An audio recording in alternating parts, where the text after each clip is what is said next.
pujian syukur dari Allah Subhanahu wa Ta'ala yang mana atas berkat rahmatnya, hidayahnya dan nikmatnya kita semua masih bisa berkumpul di musola yang berbeda ini untuk bersama-sama melaksanakan salat isya berjamaah dan akan dilanjutkan dulu dengan salat tarawih berjamaah. Salawat dan salam kepada yang hadir di kita Nabi Muhammad sallallahu alaihi wasallam dan dengan berikan salawat kepada beliau kita berharap syafaatnya yang berkah. Bapak-bapak dan ibu jemaah musyawarah dengan Allah sebagai biasa sebelum kita memasuki salat tarawih berjamaah kita akan ada tausiah yang mana pada malam ini akan disampaikan oleh Ustaz Abdul Ghani yang alhamdulillah beliau telah bersama kita dan telah mengenal kita pada salat berjamaah.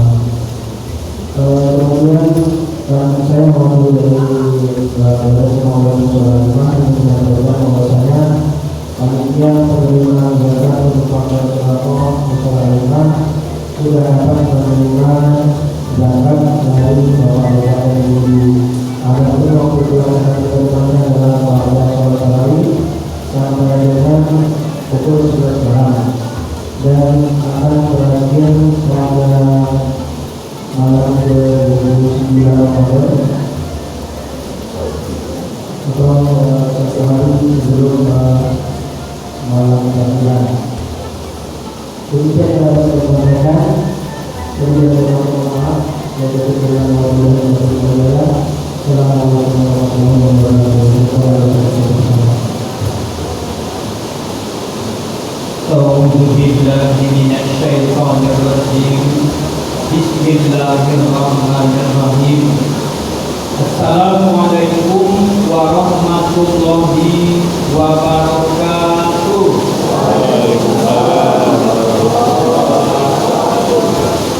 Alhamdulillah, alhamdulillahi rabbil alamin, hamdan wa syukran lillah an amana bi ni'mati imani wal islam. Asyhadu an la ilaha illallah wahdahu la syarika lah wa asyhadu anna Muhammadan abduhu wa rasuluh alladzi la nabiyya ba'dahu. Allahumma fasholli wa sallim wa barik ala hadzal nabiyil karim wa ala alihi wa ashabihi wa man tabi'ahum bi ihsanin ila yaumiddin. Ya ma'asyiral muslimin wal muslimat rahimakumullah, ittaqullaha haqqa tuqatih wa la tamutunna illa wa antum muslimun. Bapak-bapak, ibu-ibu, orang tua kami, saudara-saudaraku, anak-anak kami, generasi kami yang kami cintai karena Allah Subhanahu wa Ta'ala. Dalam keadaan yang bagaimanapun Bapak Ibu hadirin sekalian, marilah kita tetap bersyukur memuji Allah Subhanahu wa Ta'ala. Alhamdulillahirabbil alamin. Innallaha ala kulli halin. Sesungguhnya atas segala sesuatu Allah Maha Kuasa. Suasana panas itu datang dengan izin Allah. Suasana hujan seperti malam ini juga dengan izin Allah Subhanahu wa Ta'ala. Suasana ramai juga dengan izin Allah. Suasana sepi dan sedikit orangnya juga karena Allah Subhanahu wa Ta'ala. Ini semua Bapak Ibu hadirin sekalian, qadar Allah, ketentuan dari Allah Subhanahu wa Ta'ala, namun tidak mengurangi keberkahan kita dalam beribadah kepada Allah Subhanahu wa Ta'ala. Maka oleh karena itu, dalam hidup dan kehidupan ini kita diperintahkan untuk banyak-banyak bersyukur kepada Allah. Sekecil apapun nikmat, apabila kita mau bersyukur kepada Allah Subhanahu wa Ta'ala, maka niscaya kehidupan yang kita jalani ini akan terasa indah. Itulah hidup yang mendapat berkah dari Allah Subhanahu wa Ta'ala. Bahkan itulah hakikat hidup kita sebagai seorang hamba,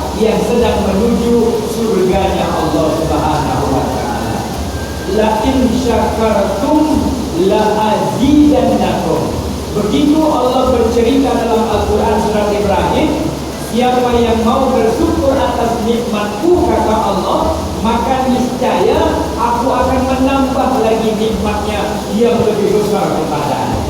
Maka alhamdulillah, senantiasa kita banyak-banyak bersyukur kepada Allah. Dibasahi lisan kita dengan banyak menyebut kalimat-kalimat thayyibah, kalimat tasbih, hamdalah. Kemudian yang jauh lebih penting lagi adalah ditandai kesyukuran kita kepada Allah Subhanahu wa taala, kita mau melaksanakan perintah Allah Subhanahu wa taala. Salah satu perintahnya adalah salat. Inna a'tayna kal kautsar fasholli li rabbika wanhar. Sesungguhnya kata Allah, kami sudah banyak memberi karunia nikmat dalam hidupmu, maka jangan lupa dirikanlah sholat untuk Tuhanmu.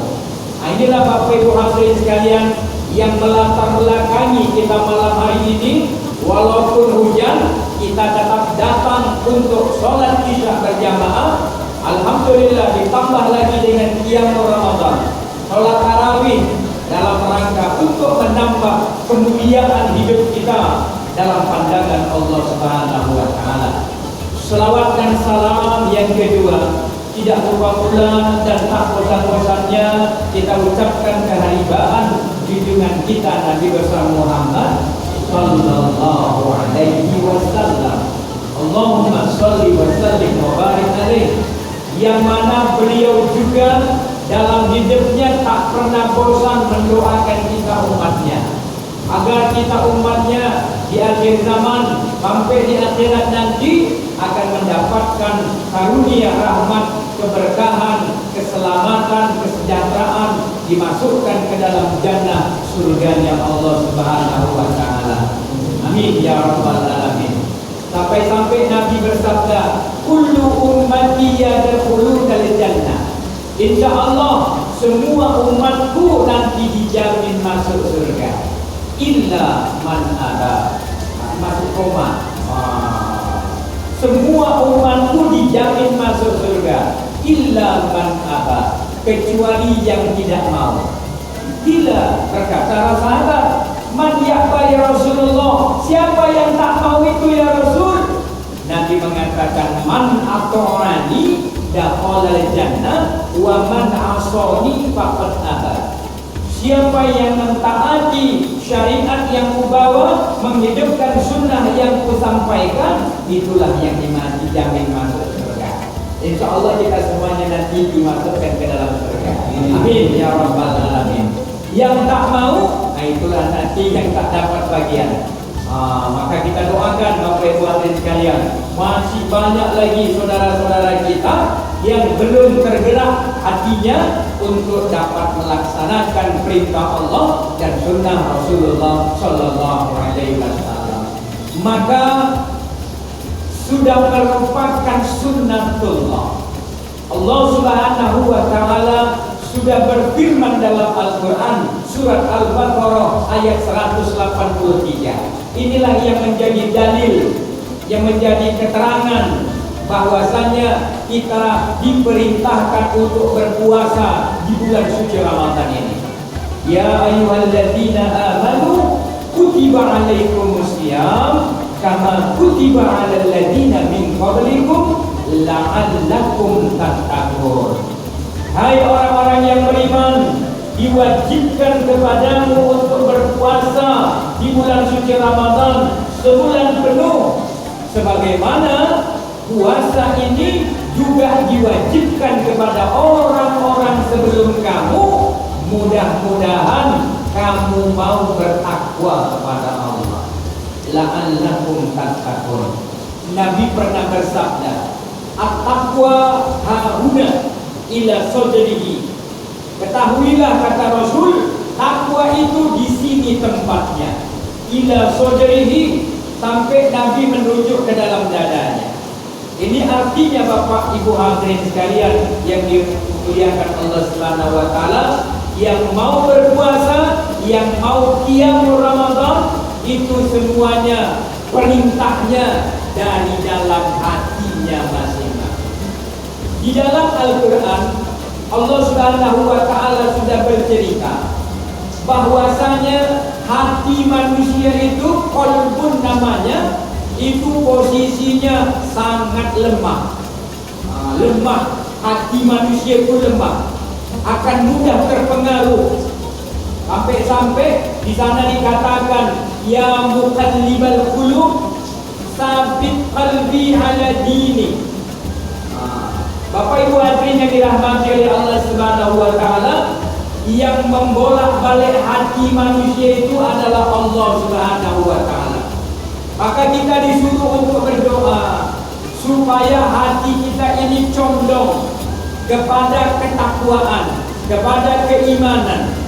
Maka diperintahkan kita oleh Allah dalam Al-Quran, uzkurullaha zikran katsira bukratan wa ashiya. Sebutlah, ingatlah nama Rabbmu, zikirlah pagi, petang, siang dan malam, termasuk sholat. As-sholatul li dzikri, kata Allah. Sholatlah kamu untuk mengingat aku. Dengan sholat, dengan puasa, dengan berzakat, dengan bersedekah, dengan tilawatil Quran, dengan majelis taklim, ini akan menguatkan hati kita supaya kita ini akan menjadi hamba yang dikokohkan imannya, dikuatkan takwanya, sehingga insya Allah akhir hayat kita nanti kita akan mendapatkan hidup yang husnul khatimah. Amin ya rabbal alamin. Bapak Ibu hadirin sekalian, di dalam Al-Quran ada 3 cerita, ada 3 keterangan tentang hati manusia. Yang pertama disebut dengan qalbun salim. Ini yang bagus. La yanfa'u malun wala banun, kata Allah. Tidak ada gunanya harta. La yanfa'u mal, gak ada manfaatnya lagi harta benda. Suatu hari nanti pada hari kiamat, gak ada lagi gunanya harta. Wala banun, gak ada lagi gunanya anak. Illa, kecuali man ata'allahi biqalbin salim. Kecuali orang-orang yang taat kepada Allah Subhanahu wa Ta'ala, hadir dia di hadapan Allah dengan hati yang selamat.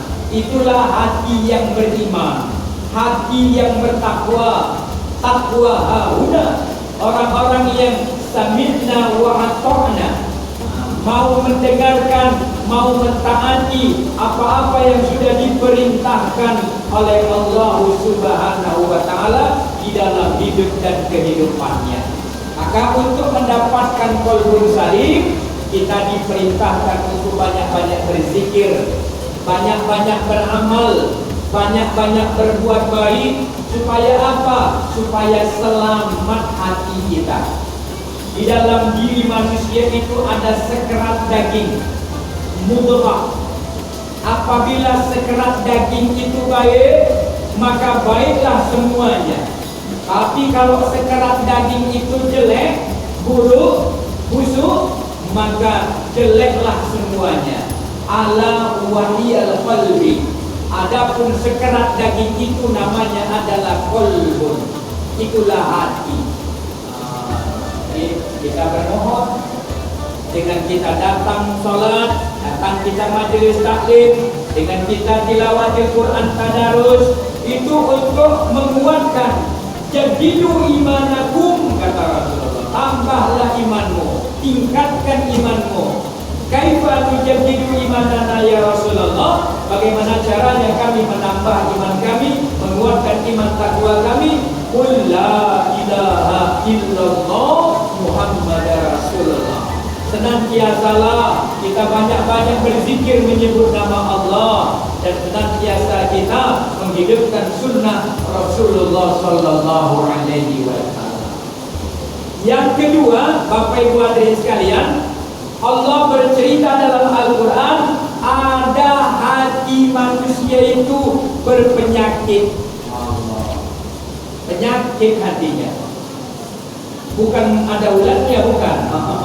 Hati yang berpenyakit itu, Bapak Ibu hadirin yang dirahmati oleh Allah Subhanahu wa Ta'ala, Mereka adalah orang-orang yang fasik, orangnya Islam, tapi ada penyakit di dalam hatinya. Fi qulubihim maradun, kata Allah. Ya, ada orang yang mengatakan amanu, katanya aku beriman, tapi Allah mengatakan wa ma hum bimu'minin, mereka itu tidak beriman. Fi qulubihim maradun, di dalam hati mereka itu ada penyakit. Penyakit apa, Bapak Ibu hadirin sekalian? Penyakit iri dan dengki. Nah, inilah penyakit hati. Orang yang hidup ini suka iri, dengki. Apa itu iri dan dengki? Dia tidak suka nengok orang lain senang. SMS, astagfirullah. Senang nengok orang susah, susah nengok orang senang. Wow, dibalik Pak, dua-dua jelek. Senang nengok orang susah, dia susah nengok orang senang. Alhamdulillah. Kenapa? Dengki kali dia.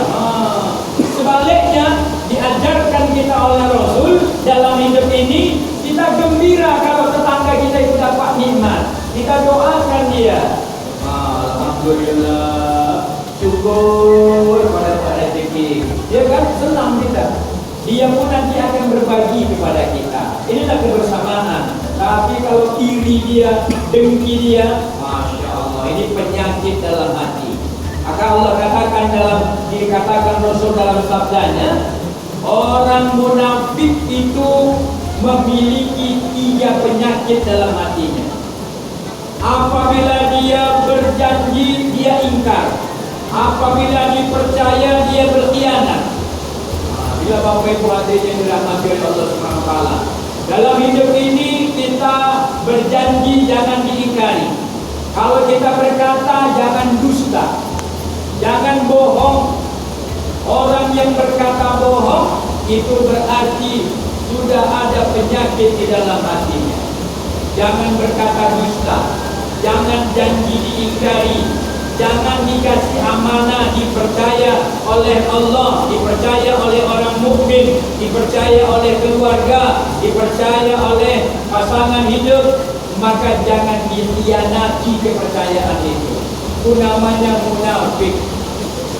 Lain di depan, lain di belakang, lain di mulut, lain di hati. Itu namanya hatinya berpenyakit, Bapak Ibu hadirin sekalian. Itu adalah penyakit. Yang ketiga, qalbun mayyit, qalbun salim, hati yang selamat. Qalbun marid, hati yang berpenyakit. Yang ketiga, qalbun mayyit, hati yang mati. Mayyit artinya mati, jenazah, sudah jadi mati dia. Siapa itu yang hatinya mati? Hatinya mati, Bapak Ibu hadirin sekalian, sudah tercover ya, tertutup hatinya. Fi khatamallahu ala qulubihim, kata Allah. Hatinya sudah dicap. Ya, anzartahum am lam tunzirhum la yu'minun. Kamu beri peringatan atau tidak kamu beri peringatan, mereka tidak mau menerima. Itulah hatinya. Makanya bersyukur kita, hati kita diberi kelembutan, hati kita cenderung senang dengan membaca kalimat-kalimat thayyibah, bacaan sholat, bacaan Quran, senang berzikir. Apa hikmahnya? Hati menjadi lembut, lunak hatinya. Sebaliknya, orang kafir tadi keras hatinya, gersam hatinya, seperti batu padas. Bapak Ibu hadirin yang dirahmati oleh Allah Subhanahu wa taala.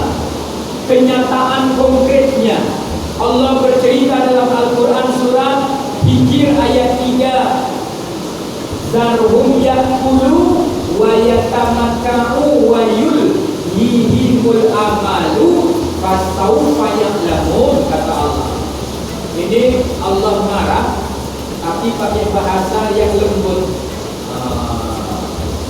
Kita kan pernah marah, namanya anak belum tahu, dilarang sekali masih juga dikerjakan.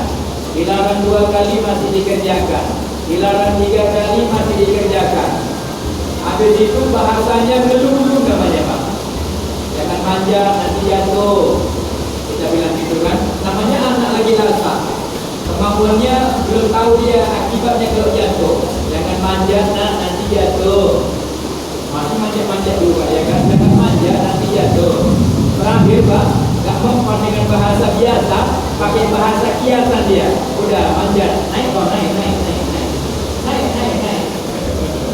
Tapi ngomongnya gak kira-kira ya kan. Allah pun begitu juga, Bapak Ibu hadirin sekalian. Apa kata Allah?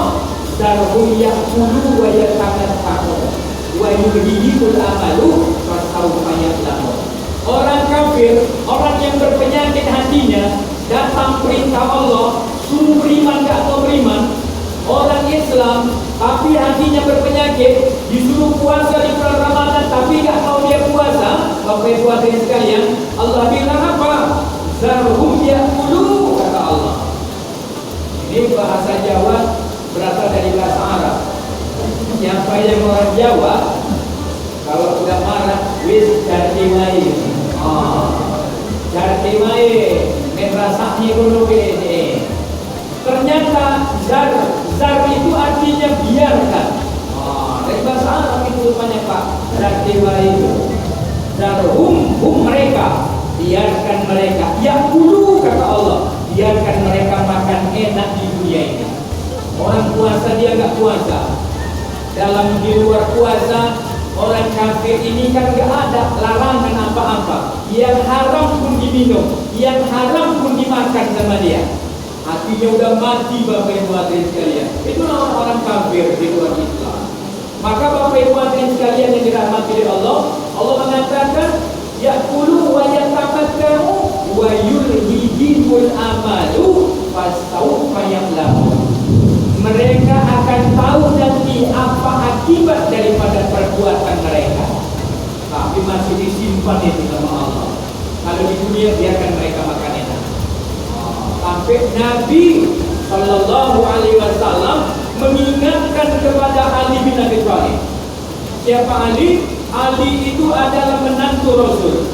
Apa kata Rasul? Ya Ali, man akala halalan sofa dinuhu wa raqqa qalbuhu lam bijaban li da'watuhu.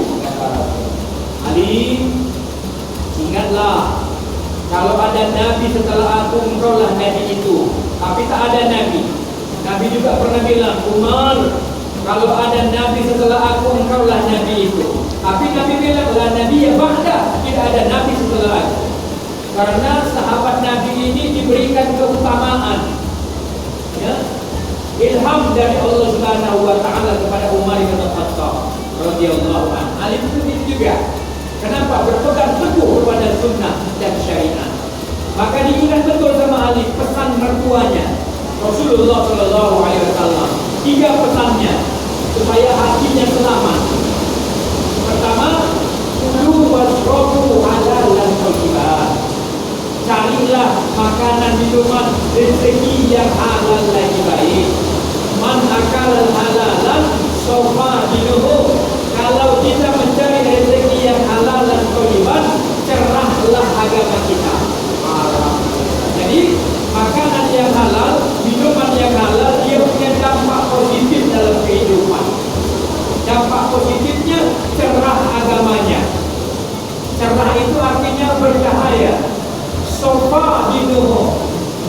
Istri Nabi Ibrahim waktu mencari air dari Sofa ke Marwah, nampak cahaya dia. Kata Morgana rupanya. Jadi Bapak Ibu hadirin sekalian, orang yang menikmati mencari rezeki halal lagi baik, cerah agamanya. Walaupun hujan, dia rugi kalau enggak sholat di musola. Alhamdulillah. Kalau enggak baca Quran, menyesal dia. Cerah agamanya, bercahaya agamanya, senang melaksanakan perintah-perintah Allah dan sunnah-sunnah Rasul. Inilah dampak positif dari rezeki yang halal. Yang kedua, waraqqa qalbuhu, lunak hatinya. Kalau dinasihati dengan ayat Quran, dengan hadis Nabi, dengan yang hak, dengan kebenaran, tawajuh dia, tunduk dia, benar itu yang dibilang, enggak salah itu, imani dia, amalkan nanti. Inilah orang-orang yang lembut hatinya. Yang ketiga, lam hijab watuhu, tidak ada hijab dinding atas keinginan doanya yang baik kepada Allah Subhanahu wa taala. Di orang-orang yang dicintai Allah itu doanya dikabulkan oleh Allah Subhanahu wa taala. Apa tandanya? Dalam hidup di dunia ini dia dimudahkan oleh Allah Subhanahu wa taala untuk dapat melaksanakan perintah Allah semaksimal mungkin dan menghidupkan sunnah Rasul semaksimal mungkin dalam kehidupannya. Ini yang pertama. Kedua, man akalal haram. Inilah orang yang kafir tadi Pak. Kafir dia, hatinya mati. Siapa yang hatinya mati dalam hidup ini, Nabi sudah mewanti-wanti, man akalal haram khaffa dinuhu. Siapa yang suka makan haram, minuman yang haram, zatnya yang haram, walaupun halal tapi caranya yang haram, khaffa dinuhu, maka ringan agamanya. Nanti ringan agamanya, tidak nampak maksimal dia menjalankan perintah Allah.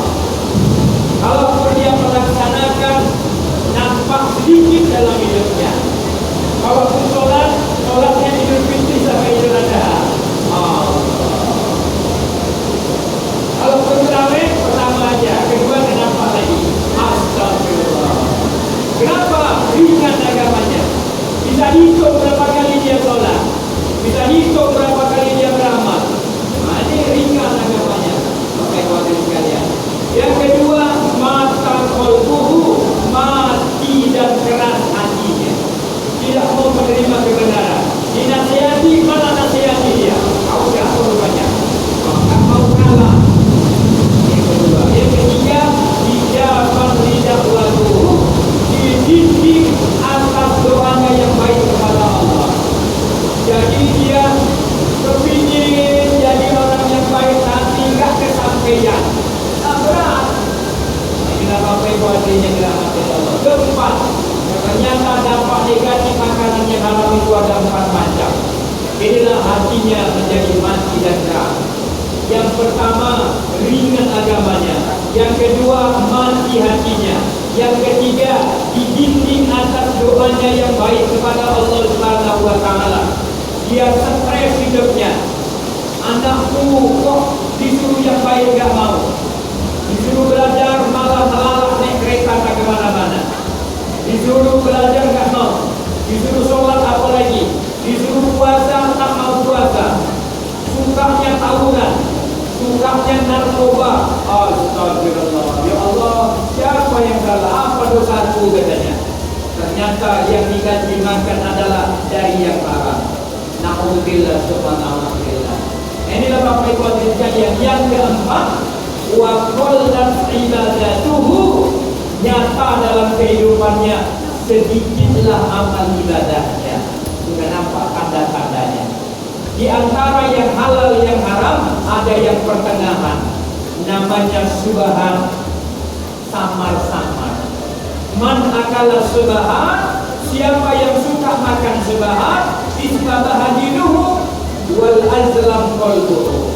Siapa yang suka makan yang subahat, samar-samar, enggak jelas hukumnya, maka samarlah agamanya. Yang kedua, lama-lama hatinya bisa menjadi gelap.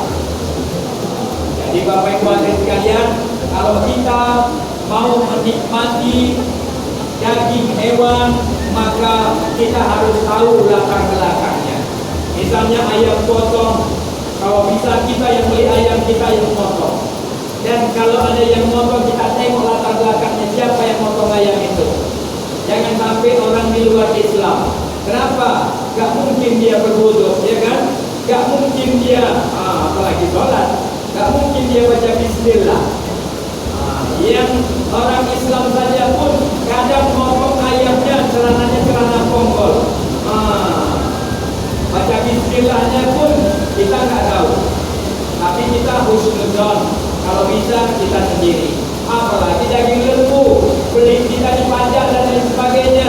Nggak tahu latar belakangnya, itu bisa membawa dampak berat dalam kehidupan.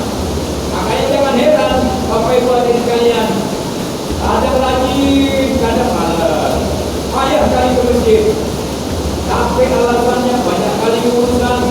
Itu udah kena yang sebelah, ringan agamanya, samar agamanya.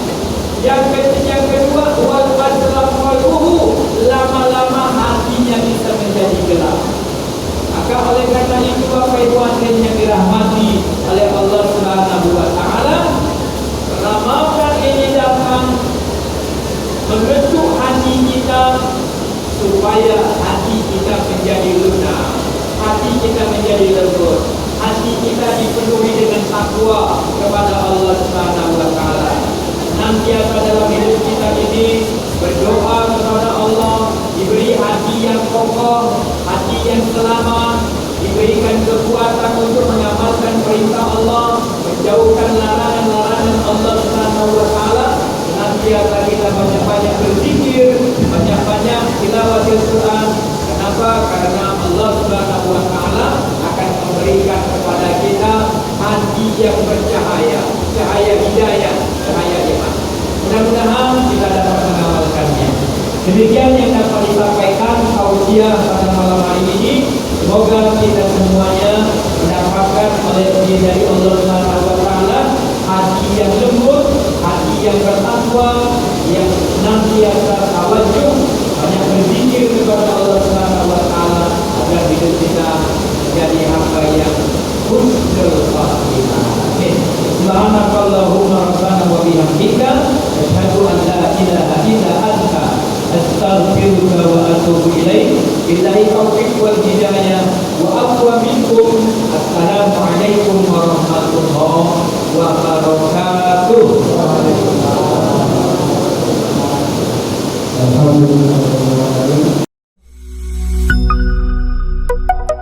B News TV.